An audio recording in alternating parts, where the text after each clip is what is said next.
The White House has labeled bananas a ruling that blocks President Donald Trump's order barring funding for cities that shelter illegal immigrants. A San Francisco judge has placed January's executive order in limbo, but the White House is vowing to appeal. San Francisco and Santa Clara County sued in February. The Trump administration has warned so-called sanctuary cities they could lose federal funds if they do not cooperate with federal immigration officials. On Tuesday, Judge William Orrick issued a temporary injunction against the presidential order as the case continues in the courts. It's the Ninth Circuit going bananas, White House Chief of Staff Reince Priebus said, in reference to the San Francisco-based appeals court, which conservatives often accuse of liberalism.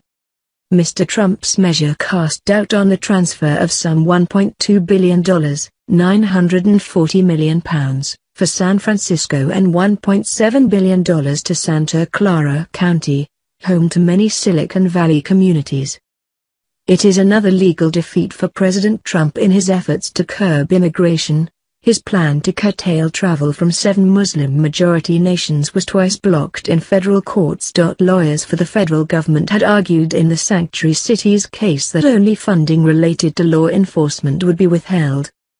But Judge Orrick said any doubt about the scope of the vague order was erased by public comments made by President Trump, such as those calling the measure a weapon to use against jurisdictions that disagree with his immigration policies.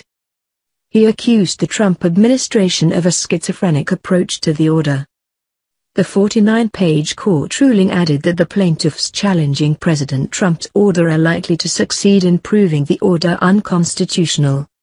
Federal funding cannot be threatened merely because a jurisdiction chooses an immigration enforcement strategy of which the president disapproves, the judge wrote.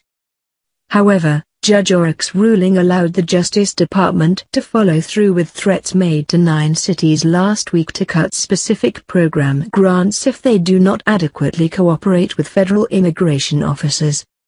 In a press release last week, the department accused sanctuary cities of grumbling under the weight of illegal immigration and violent crime. There are several sanctuary cities across the U.S., including Mr. Trump's home of New York,